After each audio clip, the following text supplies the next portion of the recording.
सच्चिदानन्दरूपाय विश्वोपत्यादिहेतवे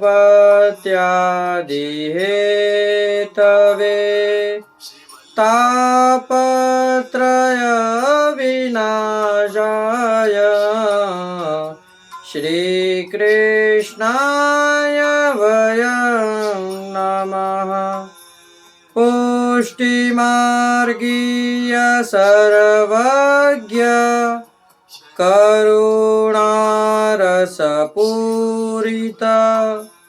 श्रेष्ठ फलप्रदाता च तस्मै श्री गुरुवे नमः। जय श्री कृष्ण, राधे राधे, जय श्री वल्लभ प्रियजनों। दास का प्रणाम स्वीकार करें। आज ये दास आपके सामने एक ऐसी कथा लेकर आया है कि जीवन में धन होना ही अति आवश्यक नहीं है। आपको यदि प्रभु को प्रसन्न करना हो तो अन्य मार्ग से लाया हुआ धन प्रभु पहले तो स्वीकार ही नहीं करते हैं। श्री राधे।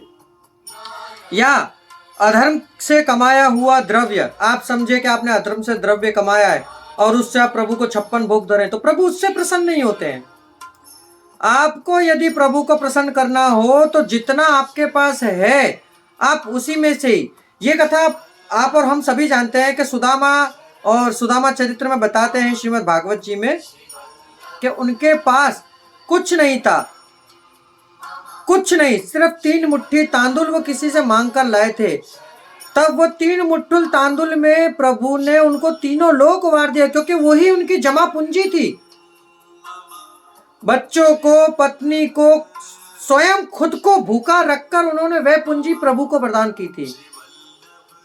तब एक एक मुट्ठी में प्रभु उनकी दरिद्रता को चबाने लगे और उनको एक एक लोक का सुख प्रदान कर दिया।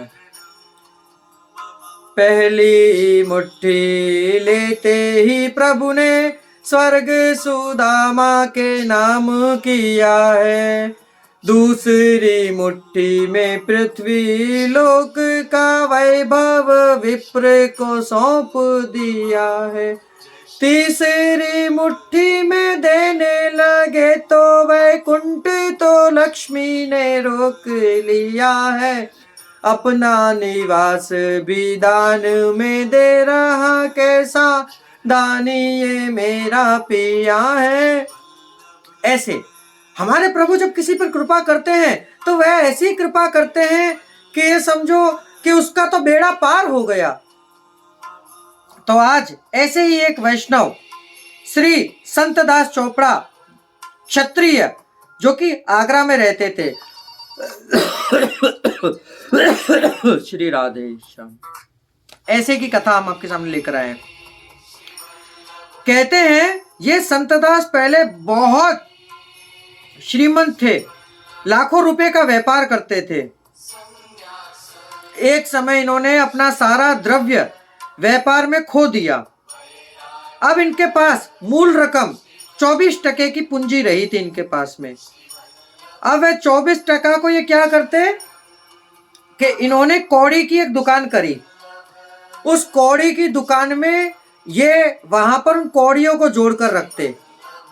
जब कोई ग्राहक आता तो ये वो 1% देता और एक पोटली कड़ी कौड़ी की उठाकर ले जाता। ये ग्राहक से भी नहीं बोलते थे, इतने संत थे कि इनका नाम ही संतदास है। कि जब घर से और वहां अपनी दुकान पर जाते तब मार्ग में भी किसी से नहीं बोलते थे। ये सिर्फ दुकान पर बैठे इनके हाथ में पुस्तक होती और उस पुस्तक में कथा भगवत स्मरण किया करते थे। हाँ, जब कोई संत इनके यहाँ पर आ जाता तब ये उस संत से भगवत वार्ता अवश्य करते। आज आपको और हमको इसी चीज की आवश्यकता है। भगवत वार्ता हर किसी के जीवन में होनी अति आवश्यक है।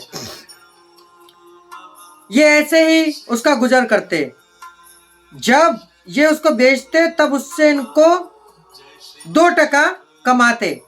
तो उन 2% का ये क्या करते कि उनसे खरीदते ये चना, चने आते ना, वो चने खरीदते और उन चनों को अपने घर में ले जाते और नित्य प्रति अपने घर में भगवद वार्ता सत्संग करते। तो जितने सत्संगी इनके यहाँ पर आते, ये वह चने प्रसाद रूप में सबको बांट देते।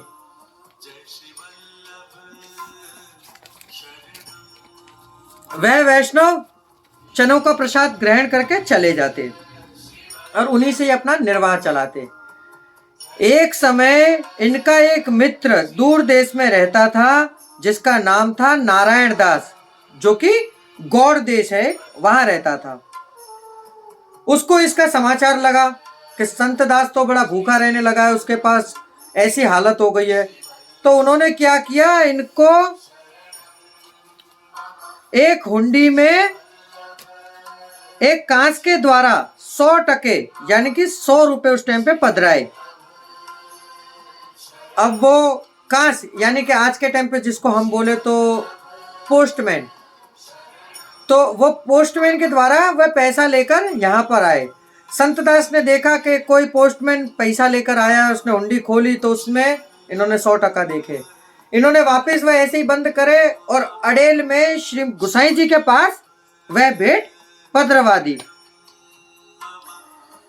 जब वह भेंट गुसाई जी के पास पहुंची, पहले तो इन्होंने एक पत्र लिखा अपने मित्र के नाम, नारायण दास के नाम, कि तुमने जो हमें भेंट पधराई थी वह भेंट हमने अडेल श्री गुसाई जी के पास पधरा दी है।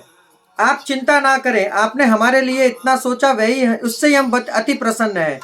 हमें भेंट की आवश्यकता नहीं है। मैं तो प्रभु के नाम स्मरण और जितना मुझे आवक हो रही है उसी में मैं प्रसन्नचित हूं। गुसाई जी के पास जब वह भेंट पहुंची तब गुसाई जी ने बड़ी प्रसन्नता से, उनके कृपा पात्र थे, उनसे बताई। गुसाई जी ने कहा, श्री संत दास तो महाप्रभु जी के बड़े कृपा पात्र और अन्य उपार्जित वैष्णव है, तो वह किसी का द्रव्य क्यों रखेंगे। कहते हैं कि संत दास जी ने आई हुई मोहरे उत्तम व्यवस्था करके कृपा पात्र वैष्णवों के ऊपर आजीविका चलाने के अयोग्य समझी, जिसे वह अधर्म से पैदा हुआ रुपया खर्चने में और मनोरथ करने में प्रसन्न नहीं थे। कहते हैं प्रभु को यदि आपको मनोरथ करना है तो आपको कोई द्रव्य देगा, उसी से आप मनोरथ करें, तब प्रभु प्रसन्न नहीं होते हैं। आपके पास जितना है आप उतने से ही। इससे पहले कि हमने आपको जो कथा बताई है कि एक क्षत्राणी जो सूखी रोटी पे घी चुपड़ के प्रभु को प्रसन्न करती थी, प्रभु स्वयं उसकी गोद में आकर विराजते और उससे मांगकर रोटी खाते। तो देखिए, प्रभु एक सूखी रोटी पर रीझ जाने वाले हैं, क्या वो आपके 100 मोहरों के मोहताज हैं? अरे आप उनको दे देकर क्या दोगे? जगत की रचना करने वाले को क्या आप कुछ दे सकते हैं? आप में इतना सामर्थ्य है नहीं। प्रभु तो भाव के भूखे हैं, प्रभु को सिर्फ भाव से बचिए। तो प्रियजनों, इस कथा से आपको और हमें यह सीख मिलती है कि आपके पास जितना है उतने से ही प्रभु का मनोरथ करिए, अन्यत्र अमर्यादित रूप से आया हुआ द्रव्य प्रभु में विनियोग ना करवाए, क्योंकि प्रभु उससे प्रसन्न नहीं होते हैं।